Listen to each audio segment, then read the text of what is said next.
Fabrizio Romano gives all the inside information on how Tottenham snared their brand new £40 million wonder kid.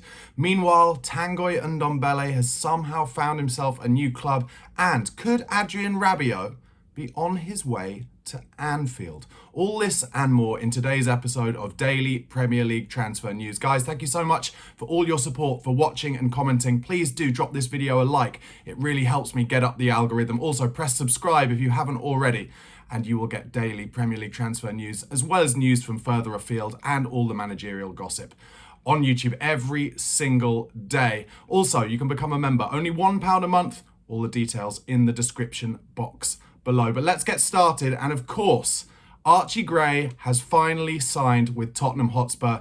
It has been announced this morning. I'm filming this at about 11 o'clock and the announcement was about half an hour ago or so. He will wear the number 14 shirt. He has signed a 6-year contract.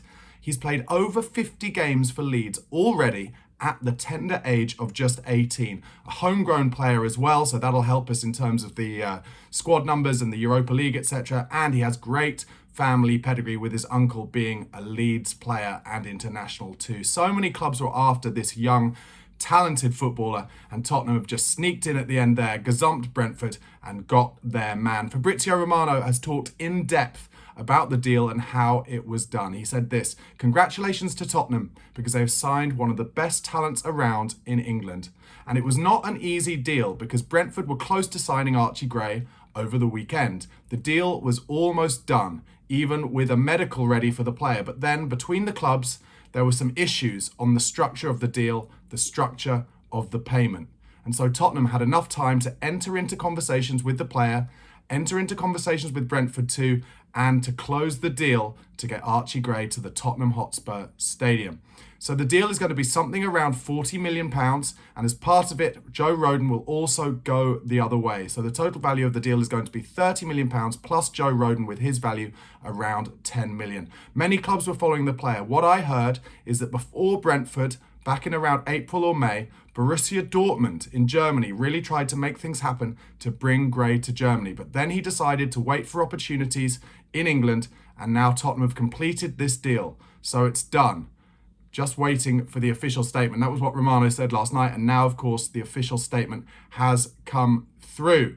Apparently, according to other reports, Archie Gray was persuaded to sign for Spurs over the other potential suitors like Dortmund and Brentford, as mentioned, because of the conversation he had with Ange Postecoglou. Now, we've heard this already, haven't we? Back in January with Dragushin and back last summer with James Maddison.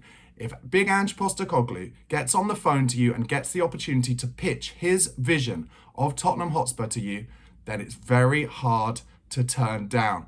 Apparently, Ange Postecoglou presented him his plans for the club, which persuaded him it was the right move. The move was also approved by Archie Gray's family after they'd heard about Postecoglou's ideas. As I mentioned, he has a strong football pedigree family, and clearly he's a grounded young player who asks his family what they think, takes their advice on board, and I think he has made the right decision. However, it wasn't all simple, because apparently, according to The Athletic, Archie Gray was impressed by Brentford's presentation, which was led by Thomas Frank, and actually had completed a medical at their training ground.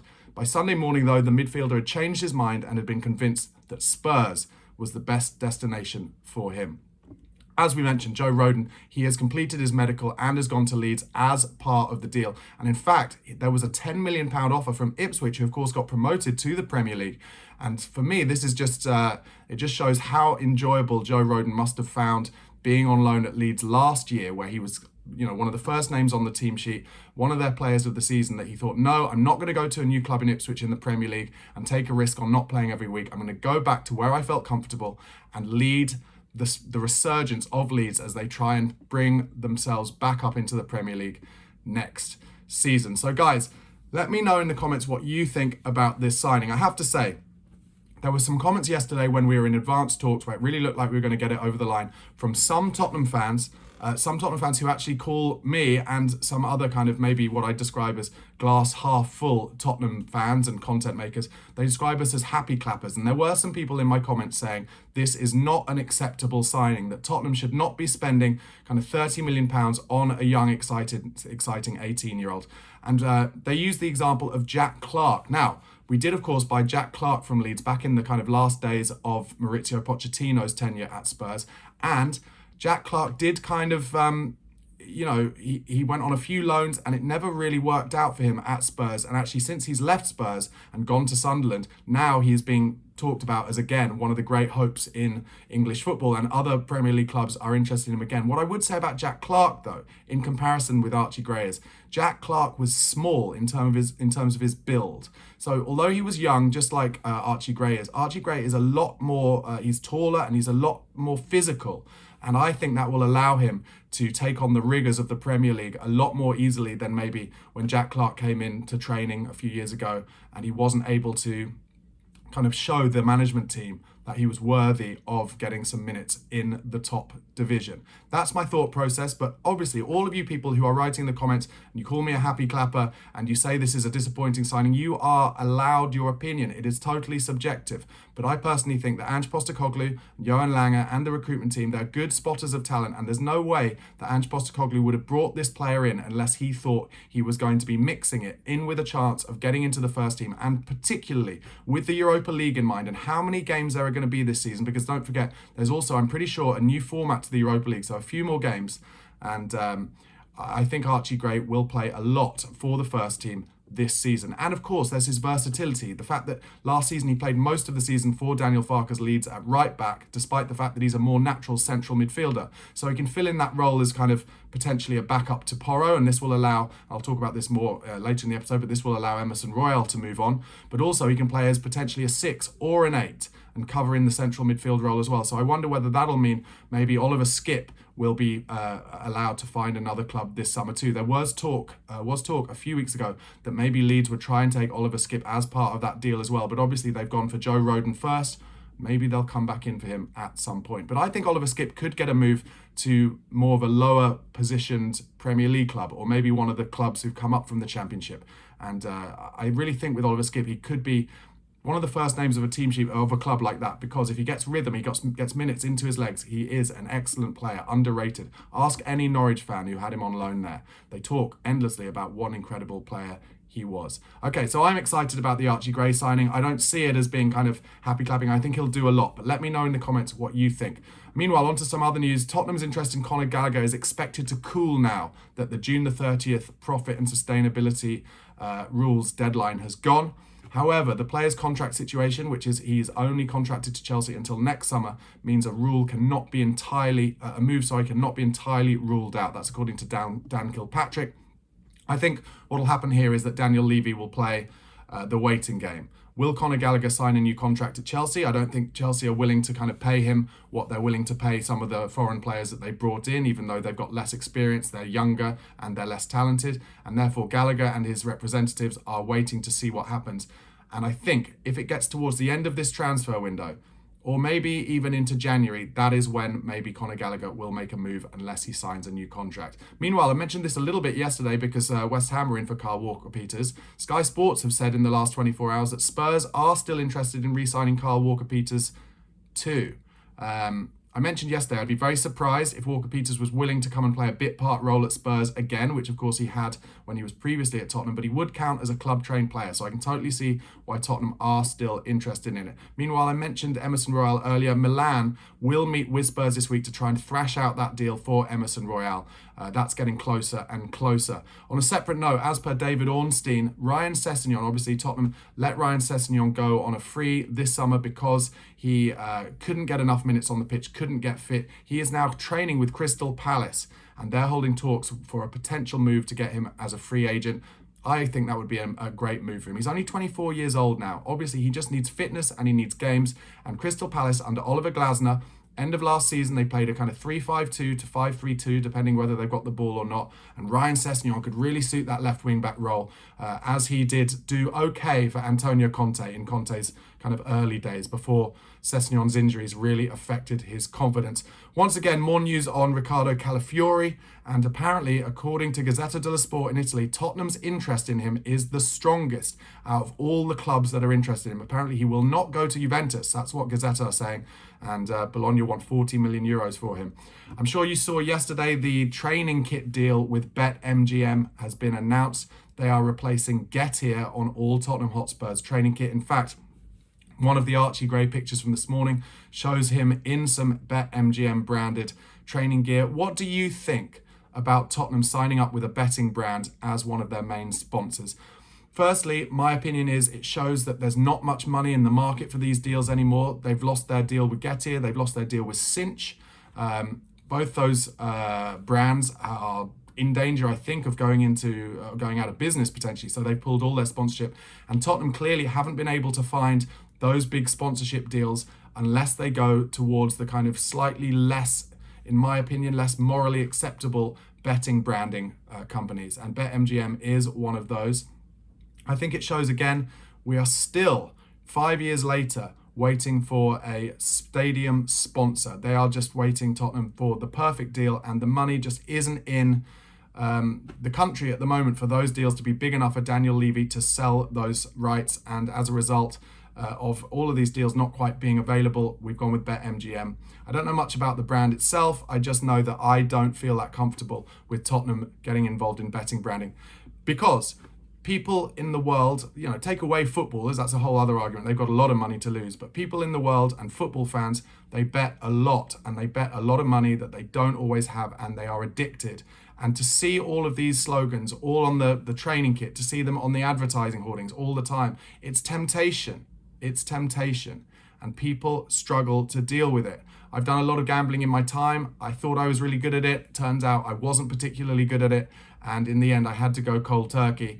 And it is difficult when you get to that point, because honestly, all the betting branding and the advertising tells you it's more fun when you do it, and it is. But it's not fun when you think you can kind of spend more and more on it to chase your losses. So don't do it. And I'm a bit disappointed with Tottenham for signing up with BetMGM. Let me know what you think. More Tottenham Hotspur news, or Tottenham Hotspur relevant news. Ex-Spurs midfielder Tom Huddlestone has announced his retirement from football. Some quotes here. If you remember Tom Huddlestone, maybe some of you not quite old enough to remember Tom Huddlestone, but we signed him from Derby County. He was 16 or 17 years old only when we signed him, and he'd already played, not dissimilar to Archie Gray actually, he'd already played so many minutes in the Championship for Derby County, and he was huge. He was a brute. He was like a silky central midfielder, loved kind of playing the quarterback role, getting on the ball, getting the ball from the centre halves and spraying these unbelievable mid to long range passes. And what a striker of a football he was. If you haven't already, go and check out some of Tom Huddlestone's best goals for Tottenham Hotspur. He just put no effort into it, no backlift, but would just ping the ball and it would go into the net so cleanly. He was so gifted. Played a few times for England as well. But in a way, the fact that he was so big, but was also such a cultured midfielder, kind of counted against him, because he didn't have the mobility to really make it at the very top level, by which I mean, yeah, he played for Tottenham in Europe and he played for England, but he never got a real, what felt to me, run of consistent games to become one of the most talked about midfielders in the country. And he had the ability. He had, in fact, some of the most natural ability I'd ever seen. Anyway, Tom has talked about his retirement. He says, "So the day has come to announce my retirement from playing professional football. From the age of 8, football is all I have ever known or wanted to do. To be able to do this up until the age of 37 has been a blessing, with many ups and downs on this journey. Now is the time for me to repurpose to the other side of the game I love, coaching. Having played for 20 seasons and almost 600 games, incredible, I feel privileged to have represented some fantastic clubs and fan bases along the way. Each club I've been at, I've always given 100%, and due to this had a fantastic rapport with all fans I've played in front of. To represent my country was the ultimate dream growing up, so to achieve that is something I will cherish forever.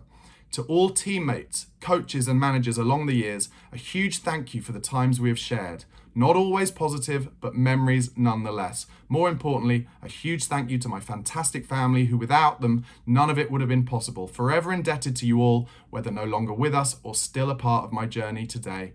Thank you." A message from the heart from Tom Huddlestone then, and I think for any of you who watched the HUD play for Spurs, you'll listen to that or read that with a bit of love in your heart. He really was a technically beautifully gifted footballer, and we were lucky to see him play at the Lane. And if memory serves, we even, back at the end of his career at Tottenham, we got a decent transfer fee for him from Hull, I think, probably back when Steve Bruce was the manager of Hull. Okay, last bit of Tottenham news anyway is Tanguy Ndombele has apparently signed a 2-year deal with Nice. That is quite incredible to me, I have to say. Quite incredible that he's managed to find a club. From what I've been able to see when he was at Galatasaray on loan, he's overweight, he's demotivated, he's had too long where he's been earning 200 grand a week or more and just cashing in his checks. And I'm not sure why Nice, if that has indeed gone through, would take a risk on him. It seems unlikely, but maybe he will a rebirth of his career. You just don't know. After talking about Tom Huddleston, Tanguy Ndombele, another example, just what an incredibly gifted footballer.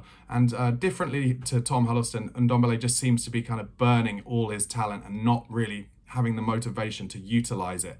But I hope for him that maybe something can be done. Okay, on to some different Premier League news now to do with transfers. Man United have now got their deal for Dan Ashworth, their sporting director, over the line from Newcastle. If you remember, this is the deal that has been caught up with Newcastle putting Ashworth in gardening leave because they didn't want to lose him, and then they knew that he'd been tapped up. A compensation package has been agreed, according to David Ornstein, and I have read somewhere that actually Newcastle Man United have had to pay quite a fair bit of money to get Dan Ashworth in. He'll start immediately working closely in the back, behind the scenes with Omar Barada and Jason Wilcox at Old Trafford. Meanwhile, in other backroom news at Old Trafford, Christopher Vivell has become their new director of recruitment. A short-term deal has been agreed, and a work permit has been sorted. He formerly worked for Chelsea. Meanwhile, I'm sure you saw the other night Kevin De Bruyne and Belgium, just last night actually, going out of the Euros because of a Jan Vertonghen own goal. So desperately disappointed for Super Jan Vertonghen. Still playing for his country at that age, so impressive. And even though Gary Neville, as a pundit, had a go at him for not being tight enough to his man for that kind of 84th, 85th minute goal, I'm not sure there's a lot Jan Vertonghen could have done a lot about that. But meanwhile, Kevin De Bruyne obviously was asked in the post-match press conference whether he thought it was disappointing that their golden generation hadn't won anything. He called the journalist stupid. Meanwhile, he has been asked about whether he will leave Man City, and he said the following: "Staying at City, yes. I've read a lot of headlines about a transfer to Saudi Arabia, but I haven't spoken to anyone. If there's a good offer and you tell Pep you want to leave, then it is possible. This may be different at other clubs, but I've never indicated that I want to leave. I have more than enough money, but if an absurd amount comes, then it is also for my family, my relatives, my grandchildren, my great-grandchildren, and my friends." So he's not ruling out a move. Kevin De Bruyne, one of the great midfielders of the Premier League era, but he says if an absurd offer comes up, and if an absurd offer is going to come from anywhere, it will be Saudi Arabia. Meanwhile, as I mentioned at the top, Liverpool and AC Milan are interested in signing French international Adrien Rabiot following the expiry of his Juventus contract. 29 years old, Rabiot now, still playing in that French first team, still and will always be a talented player, but not quite sure about his attitude. Meanwhile, Villa have completed the double signing of Barrenechea and Samuel Illing Jr. from Juventus. Apparently that's about £22 million in total. Villa have also confirmed their signing of Ross Barkley from Luton Town.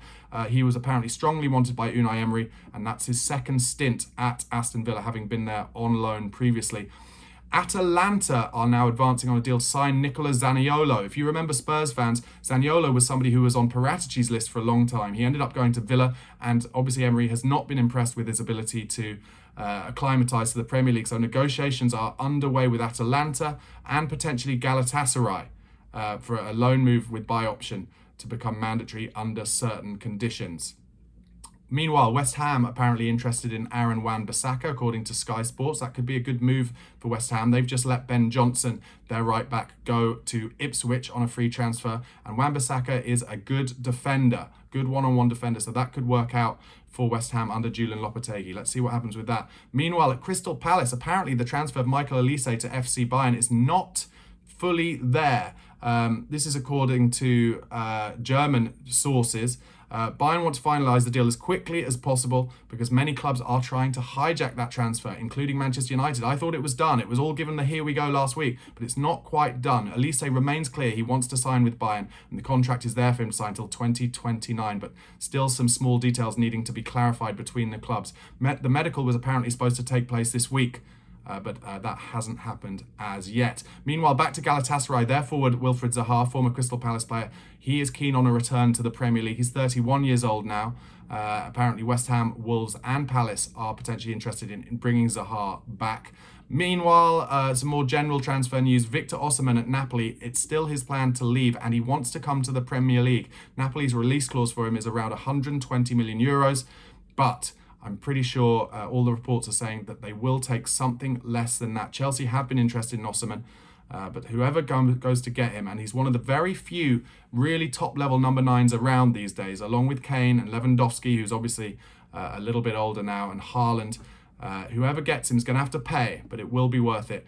And ex-Leicester centre-back Soyuncu has left Atletico Madrid and joined Fenerbahce, and that is Jose Mourinho, the ex-Spurs manager's first signing for Fenerbahce as he tries to rebuild his career that has really fallen by the wayside in the last few years. Guys, thank you so much for watching and listening. Hope you enjoyed today's episode. Make sure you drop me a comment and I will try to reply to all of them. Also, do become a member. Really helps me make this regular content for you. A pro member on YouTube or a Patreon member, just £1. All the details are in the description box. Please press subscribe, drop the video a like, and I'll speak to you again tomorrow. Cheers. Bye-bye.